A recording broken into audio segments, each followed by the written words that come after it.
ladies and gentlemen, Hasbro. Hello, everybody. I am Jan or Jan Lagori. And let's see, we'll get going.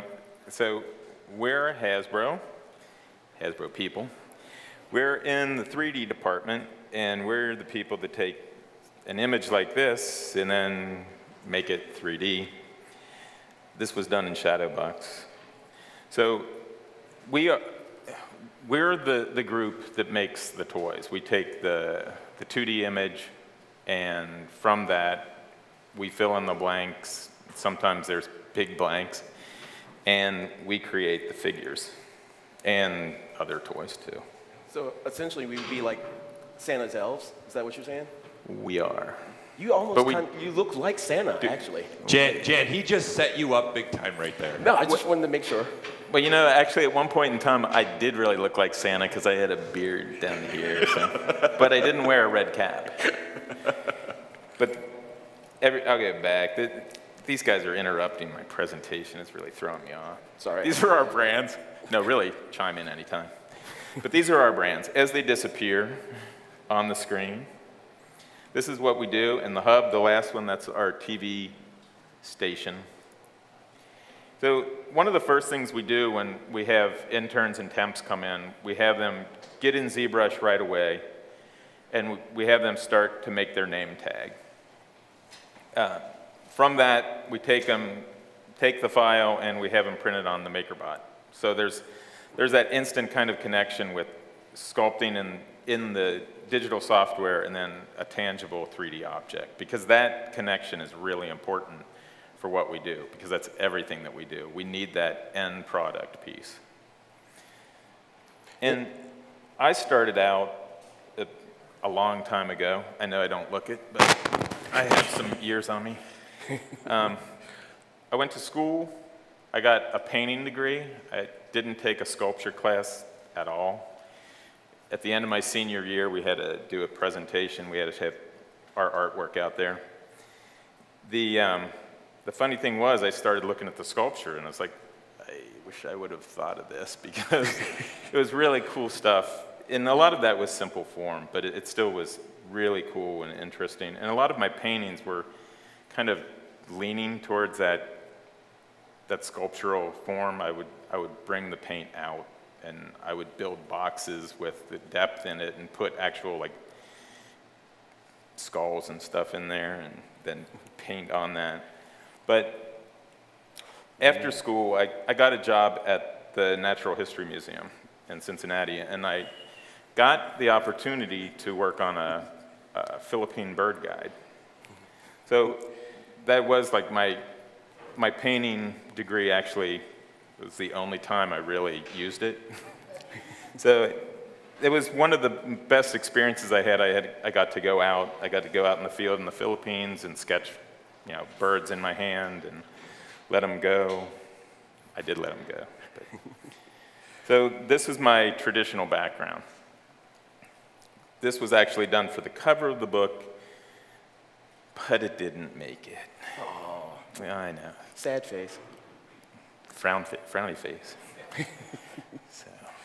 So the transition, though, to digital, this was all done in ZBrush. It was sculpted in ZBrush. It was painted and rendered in ZBrush. So it was really quick, really fast to do it.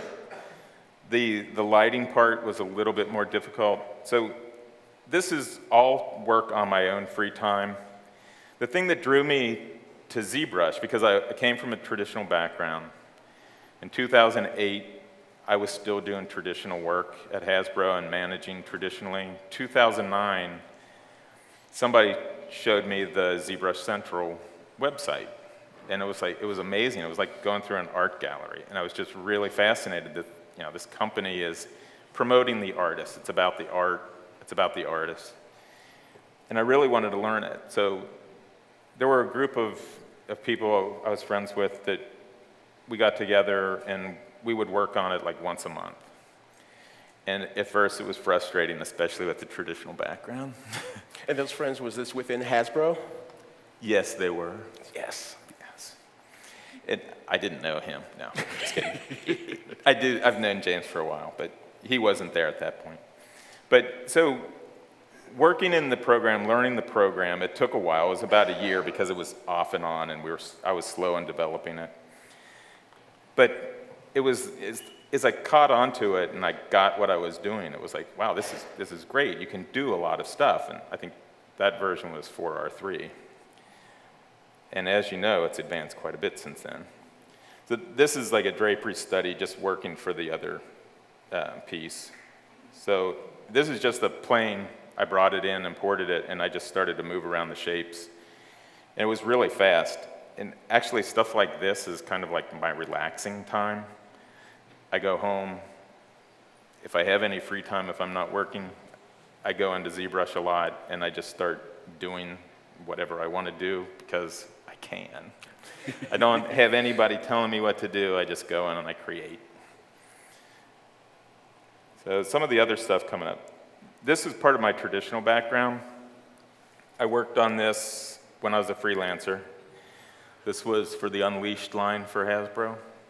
And you did this in wax? This is all wax. This isn't an articulated toy, but it is broken out in parts because of production. So like the arms come off, the head comes off, the big bandolier comes off, his legs pull out. So I still had to think about production aspects, but I didn't have to think about moving parts and a kid playing with it and moving the things around. So this was kind of like the fun end of the stuff that I did because I could concentrate more about the art and the form. So with that guy, how long did it take you to do that in wax, traditionally? This took me 4 weeks. 4 weeks? And That's that a was, month. Yeah, that was pretty much all work. And now to do this, yeah, I hear everybody laughing. Now to do this in ZBrush, it might take a week. There's a lot of stuff there, but all of that texture was done by hand, where now there's so many different ways to do it in ZBrush. It's like, yeah, you can do a... So say if I had handed you that figure and you did that figure at 6 inches, and then all of a sudden I give you a call and say, hey, you know what, I actually need that at 12 inches. How long would it take? Does that ever happen, though, in art? Oh, I know it never happens, but when it does happen, if it does happen, that rare instance that it does, how long would it have taken you to do it in wax to double the size of that guy? After I stopped crying? Yeah, after you stop crying. And put down the bottle and you're done drinking. Like, Oh, okay. So, yeah. well, after that week has passed and I'm sober again, Okay. up and running, it would take me another 4 weeks probably. Another 4. So, but with the transpose bar and it's digital, how long would it take you? A few seconds. Bam, that's what I'm talking about. Exactly. And that is why we wanted to go digital, though, because everything's faster. You can repurpose parts. You can move stuff around. And for me, why I picked ZBrush was it was really art and artist-oriented. It's odd because I think for a traditional guy getting into digital software, I think this would be the program to do it, and that's why I loved it. Because there's other programs out there, but you open it up, and I know everybody says, oh, the ZBrush interface is so daunting, but it's like, have you ever looked at the other ones? Because it's all numbers and grids and stuff, and I can't handle it. Yeah, so I go to ZBrush, and I just move stuff around. And are the other programs somewhat a little bit more math-based, too? Yeah, it's more, and most of them are engineering based, but there's others that are more sculptural. But ZBrush, to me, it was a natural. And plus, I've done traditional so long. For me personally, I don't really want to learn another software program unless I have to. It's just, this does everything for me that I need. So this is another traditional piece, and you can see down here, these are wax shavings that fell off of the piece. But this was another Unleashed line. And that's the other thing. When I was doing this freelance, I would sculpt these things, and I had to take images with a camera, do turns, try to get the perspective the same, do all this stuff manually. And now it's like I go into ZBrush, and I go into ZAppLink, and I set it for Photoshop, and I do the turns, make character sheet, and it's a white background, which designers and most everybody prefers, and it's grayed out. It shows all the form, everything you need, and it's a matter of a minute or two. And also with that, when we were doing wax figures as well, this figure's been approved by Lucas, and Jan's been working on this thing for like months. And so finally, after iteration, it's finally approved. Great. He boxes it up, he mails it off, and now the guys at Hasbro are like, well, where's the figure? We haven't received it. Well, Jan's saying, I mailed it off. All of a sudden, the thing's lost in the mail. So this is months now, approved work, painstaking work, and now the thing's gone. So that means Jan has to re-sculpt it. With ZBrush, with digital, we already have the file, we just send it again. So we don't have to worry about all of these kind of things that we were limited to in the past, where if the figure breaks, if it gets lost in the mail, if something happens to it, if it gets destroyed. As long as we have that digital file, we can repurpose it, we can send it off again. It just gives us so many advantages, so many things that we weren't privy to before, and it's just, powers are limitless. And whatever we can do now with ZBrush, it's just sky's the limit. So it is our preferred program of choice.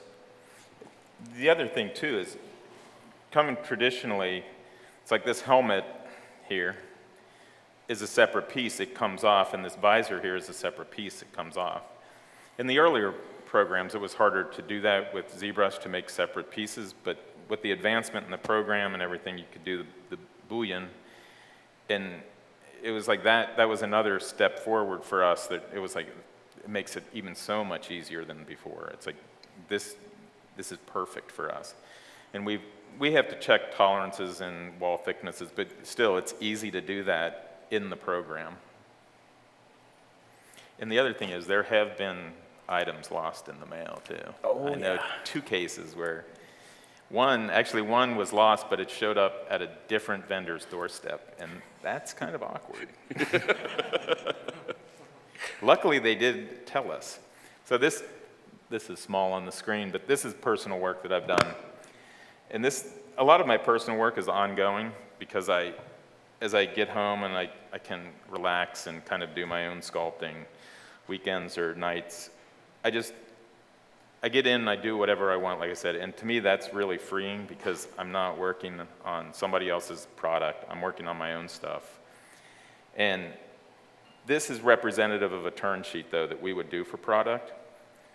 But the other thing is, this is an ongoing piece that I've had for probably 2 years.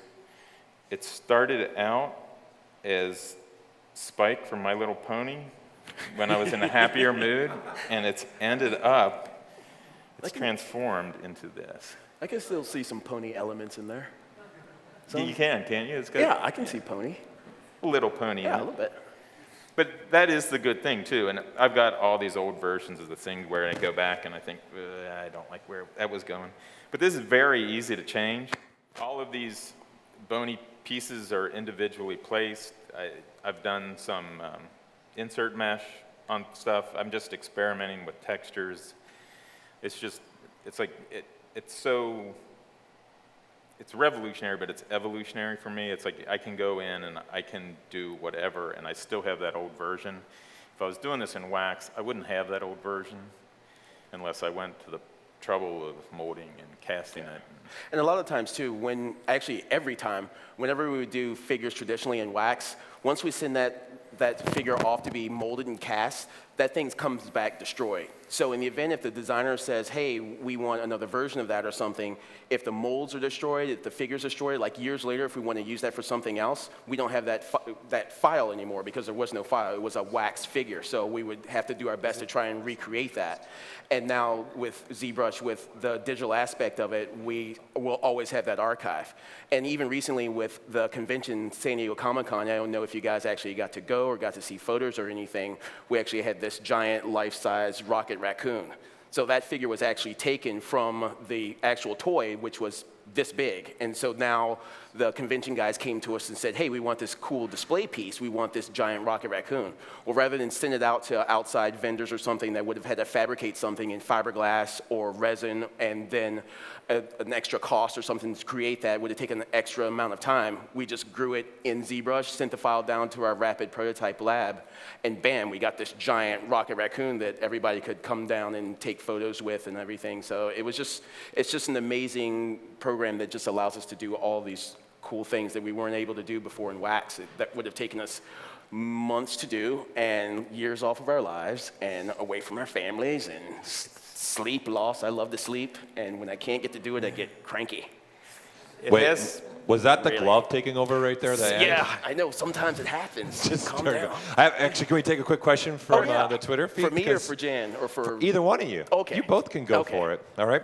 So Kay's asking, what does an intern go through at Hasbro? What does he or she learn, and what basics should he or she have? Pretty much, how do they get a job at Hasbro? They go through hell. No. No, that is one thing. We're careful of our interns. I like to kind of protect them from outside our department because I don't want people coming in and trying to take advantage of asking them for quick changes or do this, do that, because that can happen. So a lot of how we bring in interns is we'll go to a school and we have workshops set up with them. And right now, currently, we're working with Ringling to bring in students. So the students will go through, we'll go down, present, we'll go through a quick articulation thing, which I'll be showing later, just to build a quick ball joint. Talk about what we do, we'll give them toys and say, tear it apart, this is how you learn engineering. They go through the program and they build their own character, basically. And then we come back and we review it, judge it, and then we pick the students that we want to bring in. We do have several slots usually every year that we can bring in people from. And it's been really good for us, I think, because it's inspiring for us. It's like these, all these kids are coming in and they're filled with, a lot of creativity and good ideas. It's worked out really well.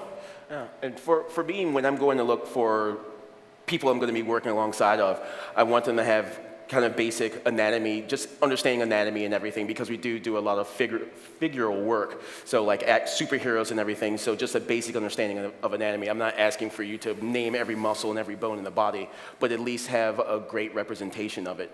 And the main thing that I look for is just that passion. I want you to be excited when you come in every day, because you're going to be slammed with a lot of work, and if you don't have that desire, that drive to get through it, then you're going to get burned out really quickly, because we go through a great volume of work daily. So just that passion for it and that eye for detail, those kind of things. Yeah, that goes right into a question from Nick Zuccarello as well, because he's asking what advice to give students that want to get into the toy making business. But also on top of it, he's asking where should they focus their time on then if they're really wanting to get into that business while they're a student? I would say the anatomy part, and also look at how a toy is made. Like I said, it's really easy just to take that toy and put it in hot water and the joints pop off. There's mushrooms in there that hold the piece in so that the plastic is trapping that mushroom. And you kind of understand as you step back and take apart something, you can also then build it back up the way it's made.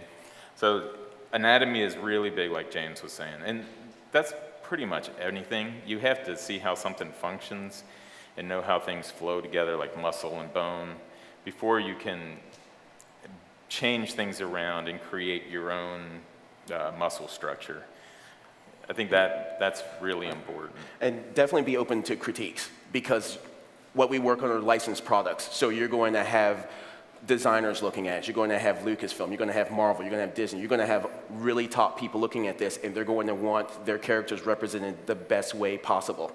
So just be open to that kind of criticism, because you're going to have to do rounds after rounds of changes and just still have that same focus at the end of the job that you do at the beginning. Still have that excitement, because you're going to have that same figure iteration after iteration. So just maintain that focus and that drive throughout the entire project. Be open to criticism and critiques.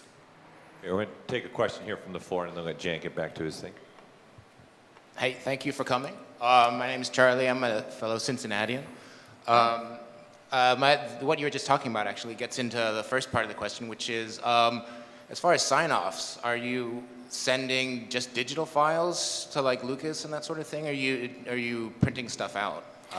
It depends on the vendor. So Marvel, we can just do digital turns, and then Lucasfilm will actually send digital prints, so we'll send a prototype figure to them to be looked at. So it's all a matter of what the particular licensor wants to see. Second part of the question was, you were talking about resizing, you know, like if something is going small to big. Mm-hmm. I've had the situation where maybe they want it 10%, 15% different, which is horrible, of course. But if you're going from, you know, like an extreme, like half, you know, 6-inch to 12-inch, or 12-inch, you know, down to 3 3/4, whatever. What are you changing anything about the sculpt itself to reflect the scale change, you know, and people's perception and stuff, or you just Xerox it down? That's the problem that being able to rescale things has gotten us into, because everybody thinks, oh, it's a click of a button, you know, you're just shrinking it down.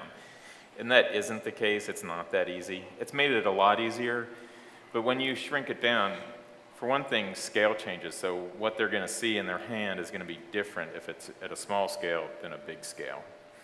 And I don't think a lot of people get that. And then the other thing is, for toy production, you have certain wall thicknesses that you have to have. You know, nothing can get thinner than 1.5 millimeters. So if you're dealing with like a cape that you've built and you've scaled like 1.5 millimeters thick for a 6-inch figure, and you're scaling it down to a 3 3/4-inch figure, you're going to have to change the thickness on the cape and move some stuff around. And when you're getting into figures, when you're getting to figures that are super small, like under an inch or something like that, if you start to have little accoutrements on it, like pouches and like lightsabers or something like that, you are going to have to build them up just a little bit, because at that scale, a lot of things are going to they're just going to start vanish just because of the nature of the plastic and toy production. So it's kind of, we do that little cheat where we might have to bump it up a little bit more in scale the smaller the figure goes down. So it's, the toy industry, there's all these little kind of like tricks and traits and little cheats that we'll do and everything, just to make sure that when you guys, the consumers, get the figures in your hands and everything, things don't look wonky. So in the event, even though this might be accurate at this scale, we might have to bump it up just a little bit more just so it reads better, so your eye just reads it a little bit better of the figure at that scale. So. Yeah, eyes are the big thing in scale, because when you shrink something down, that's usually one of the first things that disappear. And when you're talking about having to hand paint that in, you know, for a product, or tampo it in for a product, all that paint really, if it's a tiny area, it's not going to read well. And in general, eyes are the thing that people focus on, and that's always the difficult thing for a toy. Awesome. So anyway, getting back to this. This, by the way, that was built in ZSpheres, which I want to just touch on a little bit. I really like ZSpheres still. I know a lot of people say, well, that's older, you know, you don't need. To me, it's really simple to build that quick geometry. And you can, you know, switching to the A and looking at what it's going to look like when you're making a 3D, that kind of control is really important to me. I just think it's a really quick way to build forms still, and I like it. But now with the new program, that's really nice. This is another study, and this was done more for a texture study. I was just kind of trying to experiment with textures, and you can't really see it that well on this, but I was just I used alphas to create some of that. I hand did it, and there's some insert, like the scales along the mouth, it's insert.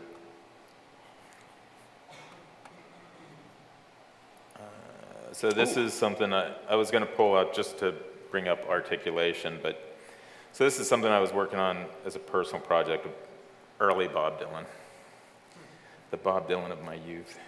So it's really quick to do this. I mean, this is an ongoing, all of these are ongoing projects for me. It's just the way I work, because like I said, when I'm doing all this licensed product and I go home, I just want to do my own stuff. So I've got multiple projects. You'll take one? Okay. Well, I'm going to work on a 2-pack because it's going to come with the now Bob Dylan. Okay. All right. Kickstarter then. Kickstarting it. We'll have to run that through Hasbro probably. Yeah, I might. Yeah, I think, even though that's my personal thing, I think Hasbro might have something to say about that. Well, I'm going to let Carter take over the screen. Oh, wait, unless you want to sit there and I'll... Oh, can I sit here? Yeah. Okay, yeah, thank you. What a prima donna. No, did you want to switch? No, I'm kidding. Damn. Yes. Okay, I'll drive. Okay. You enjoy the ride. Yeah, awesome. Can I introduce this? Because this is Sure, absolutely. That's what I would, yeah. one of the first things that we have interns do. And like I showed you my nameplate. It's been done for a year, 2 years. It's like an initiation process. Yeah, and you know, you come in, it's the first thing you get to do, everybody's excited about it. Carter's is still an ongoing process, and he's been with us for over a year. It's epic. I'm looking for epicness. I'm looking for Michael Bay in a nameplate. That's what I'm going for. So you're gonna blow it up? When we're... Yeah. All right. Lens flare, all of it. Next summer, it's coming. It's happening. Are you gonna print it out? Yeah. When? It's next summer. Okay. It's coming. Oh, jeez, you're killing me. It's going to be a blockbuster. Well, now that he's based out here, I don't think I'll see No. it. No, it's happening. Well, I think when I was there probably 6 months, he said, oh yeah, I'm doing that next week. Still not done. It's next week still, though. Yeah. You know? Yeah. I don't know what next week you're referring to, but it's been a while. Trust me, it's going to be epic. I'm telling all of you, it's going to be an epic nameplate. Maybe you So, should just change it to Epic. Just write the word Epic. There'll be a and then print it. nameplate summit next year because Okay. of this plate. So I'm not kidding. We're going to do an hour demo on creating nameplates. It's going to be the new thing. Perfect. Yeah. Exactly. We need to talk about a nameplate function in ZBrush. Can we add that? Can we figure that out? Is this the reason why it's not done? What's the next thing we were going to look at? I think I'm going to keep this up here for a No, while. there's I'm something else. enjoying I know we got other stuff to look at. I know. We can look at this Maybe. for a while. No, I think we're good. You've been looking at this for over a year, so why don't we look at it for the next 10 minutes? Okay, fair enough. And actually, there is a nameplate function. Okay. I know there's something else after this slide. Shadowbox is kind of a nameplate function. Oh, boy. Oh, okay.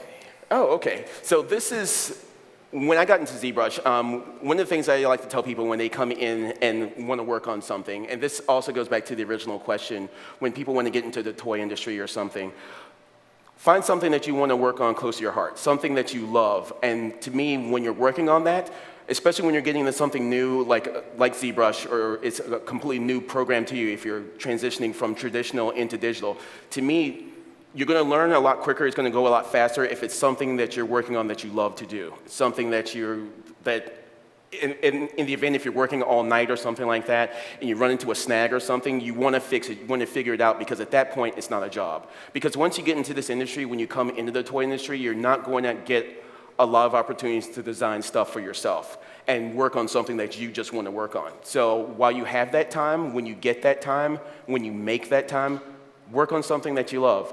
Hanna-Barbera was always something that was really close to my heart and something that I grew up with. So characters like Scooby-Doo and Dick Dastardly and Muttley and all of those guys were things that I wanted to have as action figures. When I was growing up, they didn't have them. And even now, I'll still see some stuff out there, little stuff that comes out, and I'm still thinking, oh, I could have done that better, I could do that. Well, when I'm dealing with ZBrush now, if there's something I don't like about that figure and I'm working on it, I can keep going back and I can keep iterating, I can keep changing it. When I was doing something with wax, after a few days, you finish the figure, what I like to call that third eye comes in, and now all of a sudden you start to see everything that's wrong with it. And then now you have to either start over or you have to live with it. With ZBrush, I'm allowed that freedom to where, oh, okay, I don't like that head. I can just start with that, swap that head out, bring the head in, a new head or something in there.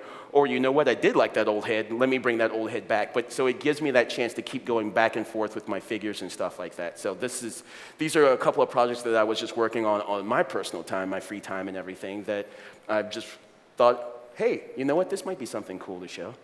So he's still in progress. You're thinking, what happened to his hands, Carter? And like, weren't you talking about anatomy not too long ago? So yeah, I haven't gotten to the hands yet. So as soon as I'm done with the nameplate, I'll finish his hands too. So You could do the old artist trick and just put them in his pockets. So that actually leads to a good question from Yes. Brandy. Brandy, thanks for coming all 3 days, by the way. Does Hasbro use real clay to sculpt a toy as well, or is the sculpting of a toy all digitally made with ZBrush only now? we're 98%? We are 100%. Well, I can't say that. We're probably 98% digital. Probably Clay is- 99. Clay is 98.9. still used for certain things, especially some girls' product. But or wax, rather. But even then, a lot of times it's scanned and then brought in digitally. A lot of that, too, is just file transfers to manufacturing. We can just send it through the air, and then it lands on somebody else's desk across the sea. And yeah, that is one thing that's really helped speed the production part of it up. And the great thing about digital is that we can do things much faster. The bad thing about digital is we can do things much faster. So we have folks now like, oh, okay, well, it's end of the day Friday. Can you have that done to me on Monday? Like, wait, it still takes time. Even though it takes less time, it still takes time. So it's not just like Jan was saying, it's not just pressing a button and then bam, all of a sudden the figure's done or something like that. So this process, it's allotted us a lot more time to do other things, but now because it's given us all this extra time, to some folks that means, oh, well now that means we can do double the workload, double the work. And it's great, so we're excited to always take on more and more and new projects and everything, but at the same time, even with digital, it still takes time. So it's just something that, just the nature of the beast. Yes? Ooh. I was just wondering, when you do the project, No, yes. Yes. hi, I was wondering, after you make the model, do you send it to get 3D printed in wax so that you can have a mold made of it in the production facility? We will get to that at the end. You'll see what we Sorry. do. The whole process of getting what's on the screen sent out and having the tangible piece made. It isn't wax, it's a resin. There's lots of 3D printers out there now. We use the higher end printers. You'll see an example of it, but like Envision Tech and Project, we use those. That really is, without that, we couldn't be using this program because we need that tangible part. If we can't have that, then we can't be doing this. So I think I should go back to this and discuss this a little bit more. Yeah. Nope. Okay, so No, not that one. you're saying Friday? No, next summer. Yeah, okay. Next summer, we're going to start with that. And this guy is kind of like where my sculpting career began. I always wanted to have my own Scooby-Doo figures. So it was one of those things where I tried to make him in Super Sculpey way back in the day, and then he was the first thing I sculpted way back for Hasbro. I did him in wax. And so I took it up to I was in the model shop at the time, and I took that figure up to the sculpting lab, and because I wanted to be a sculptor. And so they loved him, and so they hired me based off of the figure that I did. Years later, I still have that casting of that wax figure that I did 15 years ago now. And I put the digital print of this guy right beside it, because with ZBrush now we can bring in the artist's turns, and that's what we do a lot, where we can just match the sculpt right up to the turns. So before, when I had that with wax, it was just pretty much my best guess and my eye, and I realized my eye and my guessing has gotten a lot better over the years. So now I can put them side by side, and now I'm thinking, oh God, why did they ever even hire me? Because whoever saw that before saw the potential, because when I look at that sculpt now, I don't see it. I just saw a kid that thinks he knows what Scooby-Doo might look like. So, but yeah, so it was something where I had to do this as my first digital piece, that I had to just bring it full circle for me. To me, too, that's just, as an artist, the more you do, the better you get, the more you grow. Working in ZBrush, the more you do it, the better you get at the program, the tricks you learn with the different aspects of it. And, you know, recently somebody was asked how to do a scribe line, and Paul was going like, okay, that's enough already. It's like 50 different ways to do a scribe line. And that's just it about the program. You can do so many different things, so many different ways, and it really does depend on what the end result is, because the scribe line is just a cut-in line for people that don't know what I'm talking about. But you know, if you want it flat, if you don't want them intersecting, there's all different things. It's a texture you're putting on something. You just have to think about that. Sorry for that tangent. Oh, no worries. Okay. And that's just a zoom in. So there's Scooby. What do we got after that? You didn't do Scooby Snack. I did Scooby's nose. Scooby Snacks? Oh, Scooby Snacks. That's coming with the nameplate. It's going to be the hands, the nameplate, and the Scooby Snacks. It's all coming hope together, so. possibly. But let's get to the Hasbro stuff. You want to? Yeah, let's get to that. Okay. Ooh. No, wait a minute. This is Hasbro. What? This is What? So many times when we're dealing with licensed properties and everything, there's movies attached, and we actually have folks on set that we've partnered with where they'll actually take scans of the actors. And they'll send those scans to us. We clean them up. We'll send them out to some talented artists. Some of them are here with you right now. They're in stealth mode, but they do work for us. And they'll clean up the scans for us, and then we'll use that head, that clean scan, to pop on a 6-inch figure or a 4-inch figure or something like that. So that way we don't have to guess at the person's likeness. We actually have that scan data to make it 100% accurate. And then when it goes to Lucasfilm, when it goes to Marvel, when it goes to Disney, it helps with the approval process. And a lot of times, even with the actors, we have to approve it through their people as well. So sometimes you're going through 3 or 4 different people looking at this portrait. So essentially, the scanning technology that we use is great for getting that accurate representation of the actor or the person. So we have that in-house as well, and we get people's heads scanned. So I decided to get my head scanned and possibly pop it onto a 6-inch or 12-inch figure. I am going to have this scan available to whomever would like to have it. The only thing that I ask is that you send me a photo of whatever you plan to do with it. That's it. That's all I want.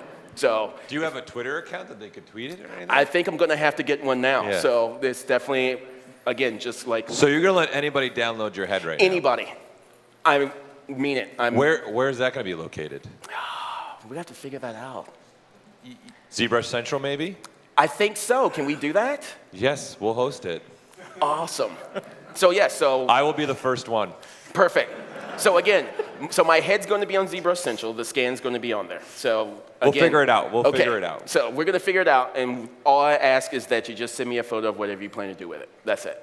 So We'll just call it the Carter thread, parentheses, the glove. This will be great. this is going to be epic, and I like using the word epic. So I've noticed, but that's It is. fine. That's good. all So, right. actually, before I click out, the scan data is important for approvals because when it goes out to an actor or an actress, I've had stuff sculpted by hand, and I think it really looks great, and they're coming back, no, that's not quite right. But when we're sending out scan data, and they're saying, oh, that's not quite right, I'm thinking, and we can back that up, it's like, this is, from you, this is, the actual image of you, basically. So it does give us a little bit more of a backup, to our methods. So I think that's helped move things along. The one thing with scan data, eyes come in really tiny, and as a sculptor, that's helped me because it's like you're looking at this scan data and you're seeing how a face structure really is. You see all the little, the fatty tissue. Careful. I know, sorry. The handsome jawline. Better. The structure. Yeah, The heroic jawline structure, I believe. we'll see what people do with it. Okay, good point. Fair enough. The epic jawline. Thank you. Epic jawline. But this is, looking at this scan data, it really did help me as an artist kind of go back and rethink how I would do a portrait. So, is this how you would do a portrait? Like No, this? I wouldn't. What? I try to steer clear of this one. But I will take you up on the scan data because I have some ideas. So now All right, official stuff. we have some stuff, product stuff, that's been talked about before. This is a mask for Darth Vader. If Oh, is that who anybody that is? hasn't seen it, you have, what? Is Darth Vader? Darth Vader. Okay, Yeah, character in a movie. I'll get around to it.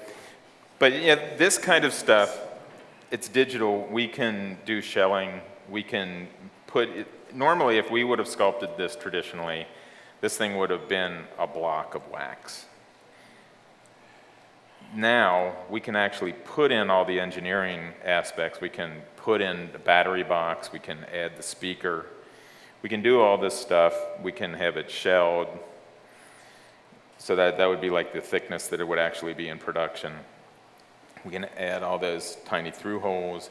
Everything is pretty much as it is as a toy, because that's one of the things now too, especially with some of the desktop printers. We can sculpt this, send it to a printer, and in a day, we can have a fully functioning toy prototype. It's hard plastic. We can insert the electronics in it. We can do whatever we want. And by saying that, that's really changed how we're looked at within the company and how we operate just as artists. A lot of concepting stuff goes through us now, because when it's being presented in front of upper management, everybody likes to see that tangible object, because that gives them a closer idea of actual product on the shelf, what it's going to look like, how it'll feel in your hand, how it'll look. It's not a 2D image anymore. And also, too, with something like this, if we were doing this in wax, it's a funny thing with symmetry, because you can always tell, and friends of mine have talked about this, if you're looking at a sculpture and you're looking especially at a portrait, you can tell whether or not somebody's left or right-handed. Because when you start to look at the portrait, it'll start to, one side of the face is actually going to have a little bit more to it. There's going to be something that's going to be a little bit more accurate, where the other side is going to be a little bit more off, because now you're sculpting the opposite of what you normally would be doing. So if you're doing the left side of the face and you're right-handed, that side might be a little bit less than the other one.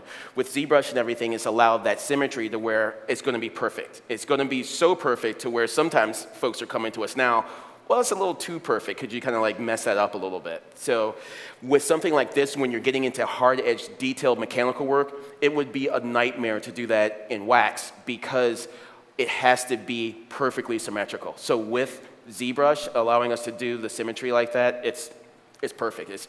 It's awesome. It's phenomenal. I'm not going to say epic, but it is. But it is. Okay.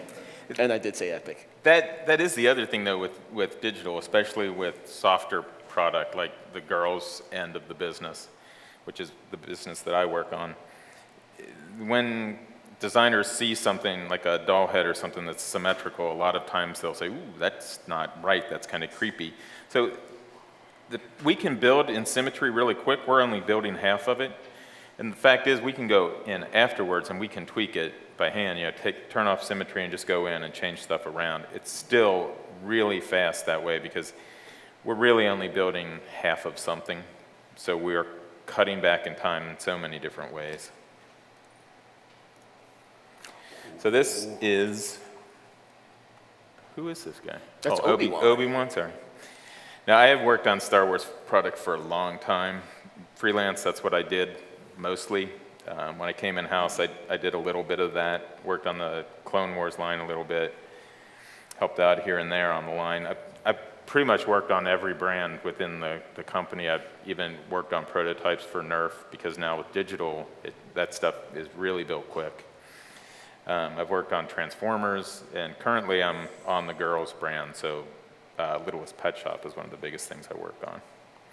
But an example, you can kind of see where the articulation breaks are cut in. This is more of a simple figure.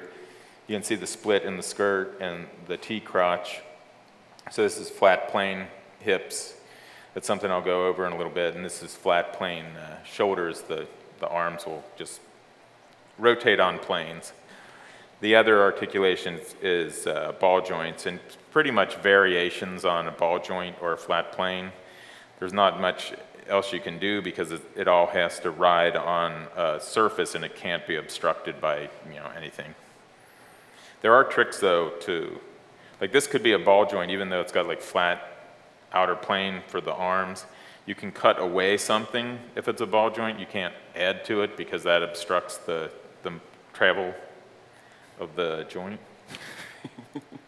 Correct? Am I correct?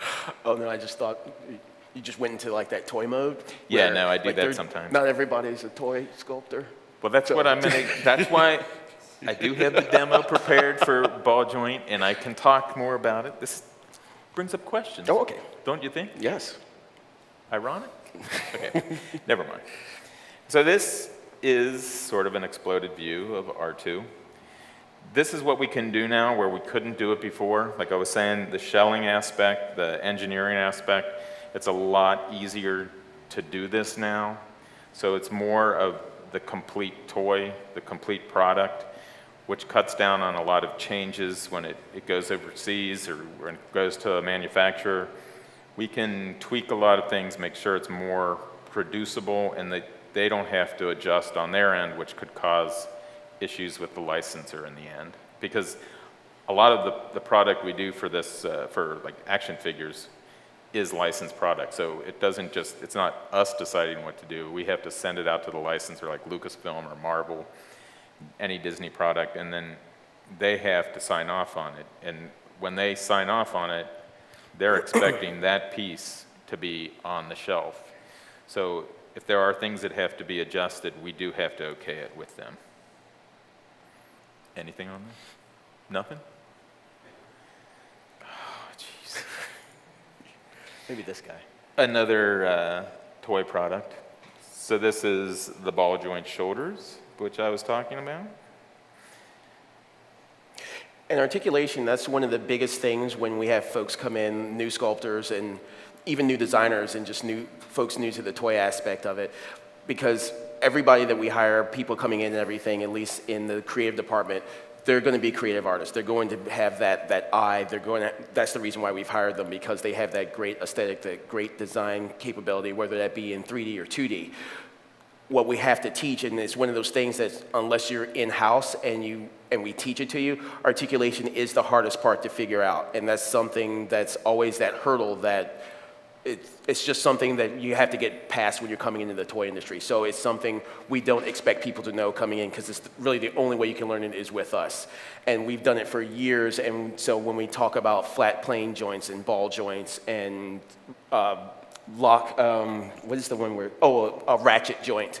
So all of these kind of things come into play, and ultimately they're going to affect the aesthetic of the figure. So with that, you just have to start keeping that in mind when you're designing your figures or something like that. So it's going to look great, and then you're going to start putting in the articulation, and then you're starting to realize, oh, I'm going to have to change that, I'm going to have to cheat that a little bit. So overall, as long as the figure maintains that aesthetic completely, the articulation is the main thing that we have to figure out and work in there to make sure the figure still looks like it did before you started putting the articulation in. And one of the biggest things too, when you're talking about plastic and the minimum thicknesses and everything that you need, if you're doing a hand for a 3 3/4 inch figure, and we've had a lot of people say those hands are huge, but they do have to be bigger. For one thing, usually they're holding some type of weapon or some type of staff or something. So we have to account for that, and you can't, if you could make a fist, you could adjust it more. But when you're doing individual fingers, that gets really tricky. And I could go more into full toy mode, and I could just talk about plastics for a bit. So I'm going to go back to R2. So talking about plastics and what we do, the shell on this R2-D2 here would be an ABS, which is, I forget what it stands for, it's something styrene. But anyway, it's a hard plastic. When you're taking into account for production on something like that, there's what you call draft, so it pulls from the mold. You can't have any undercuts on a piece like that. It's all got to pull directly in the line of draft from the mold. So usually the mold is front to back, and the back part would be the inside, I'm using my finger, the inside of the shell. We call that the core side of the mold. That's where all of this detail inside is picked up, and bosses are put in place, and bosses are what holds the toy together. So it's like a male and female. The one side has the part that plugs into the other one, and then it's sonic welded, which it's basically vibrating, and it makes the plastic sort of melt and stay together. These legs or these arms here would be what we would call PVC, and I do know that's polyvinyl chloride. That's the softer plastic. There's more shrink to that, and you can get more undercuts. There's a lot more detail you can get. So if you're doing an action figure, you're really going to want a lot of that to be made out of PVC, because you can get that good detail. You can get those crisp edges. It does soften up somewhat, but still you can do something with a little bit of an undercut, so like folds on drapery and stuff like that. that can all have a little bit of an undercut. And with toy sculpting and toy design, a lot of things come into play. It's not a matter of just the figure looking good or looking really, really cool. The things that Jan's talking about, you have to figure out, okay, what kind of plastics is this guy actually going to be made out of? Because certain plastics are going to shrink because you're poured differently than other plastics. So you're ingesting hot plastic into a cold steel mold. So once that plastic cools down, it begins to shrink. So other plastics shrink more than others.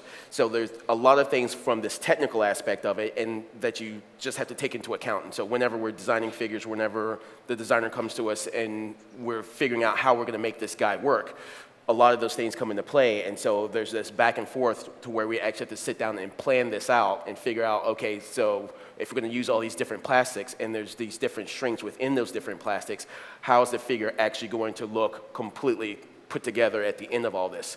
Because right now we'll have figures like, say, a 6-inch figure that's a little bit larger, but he's got a head about that big. Well, now because it's this condensed piece of plastic that's going to be so hot, and then when it starts to cool down, it's going to shrink even more than the rest of the figure. What's going to happen is normally the good rule of thumb is a figure, when we're working on action figures, we scale them up 4% to allow for that 4% shrinkage. But with the heads on these particular figures, we add an extra 2%, so when they start to shrink side to side, we don't get this itty-bitty head on this 6-inch figure body. So there's a lot of technical to it as well, not just, hey, we're going to make it look cool, we're going to make it look dynamic and everything. There's that technical engineering aspect of it as well.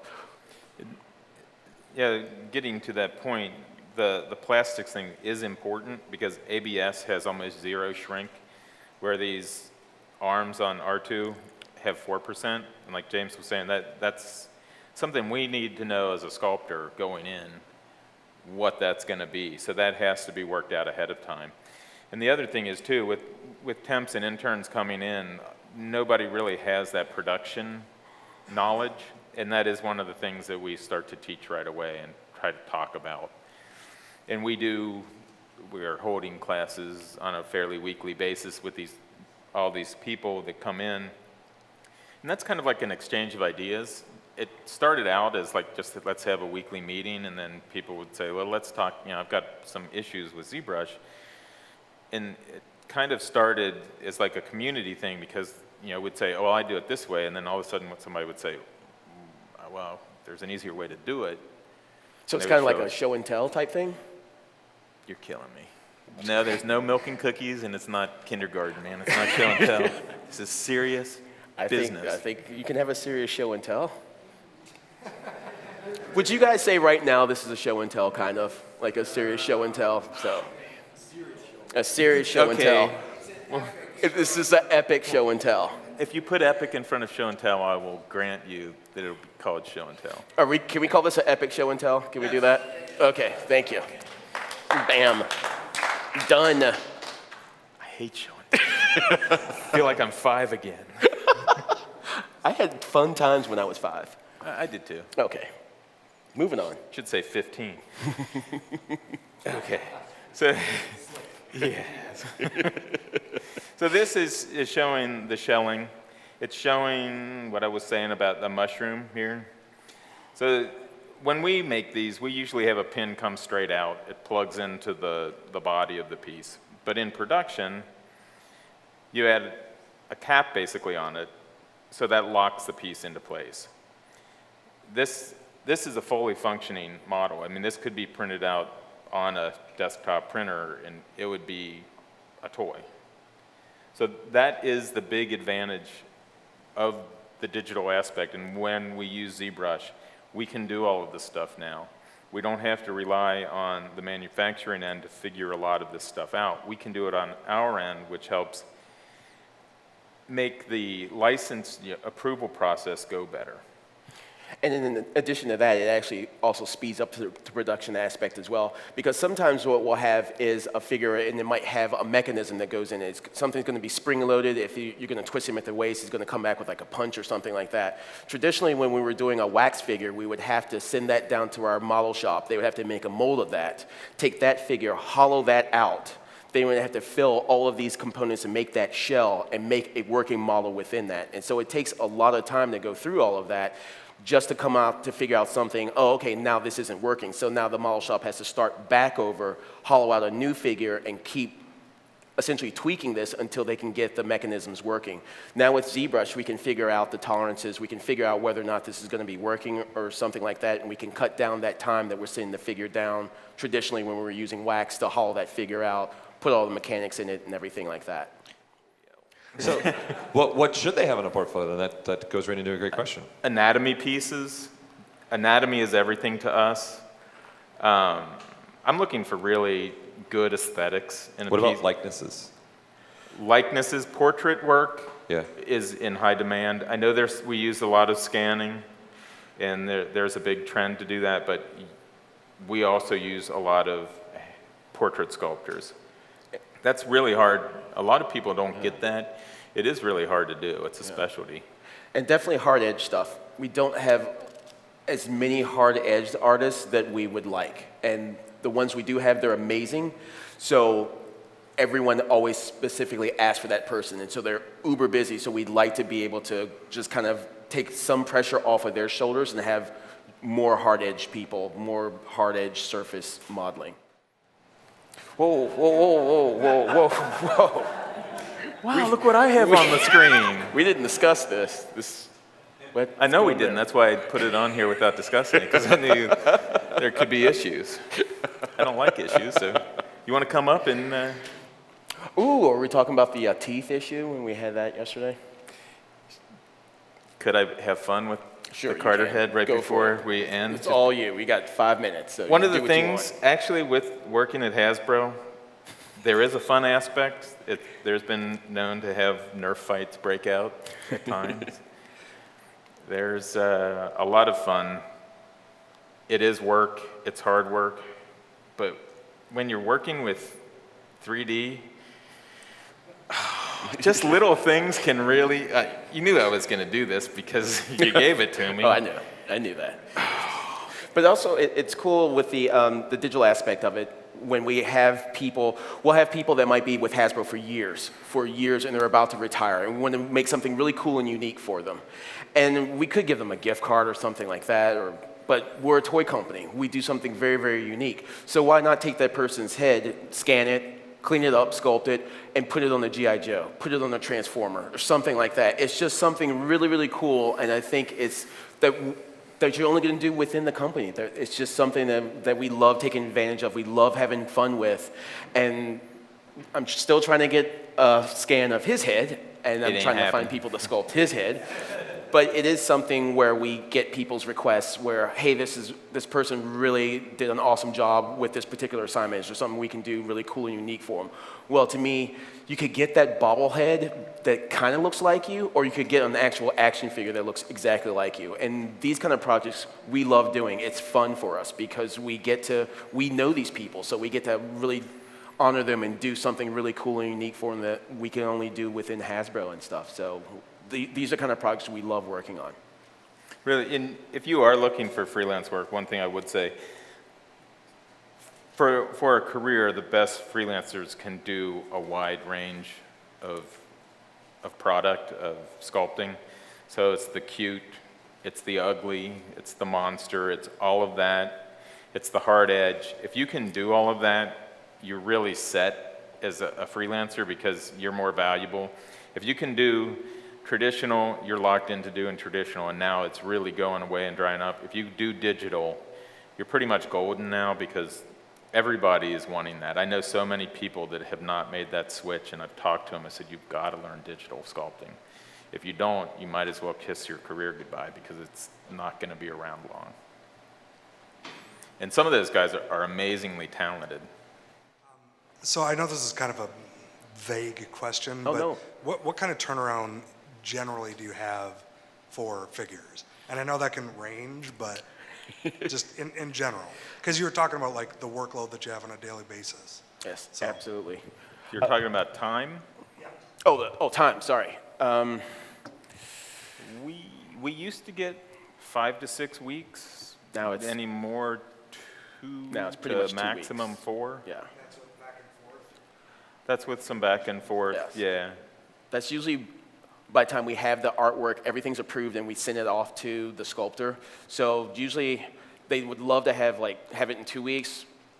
We try and push for 4. Ultimately, you don't always get that because when you're working with licensed products, especially like the movie industry and stuff, they don't even know what's going to look like until like post-production and everything. So we're literally getting images up to like last minute. So it just varies from product to product. Ultimately, we'd love to have 4 weeks. Minimum, we love to have 2. Sometimes I've had stuff, oh, this just came in Friday, we need this on Monday.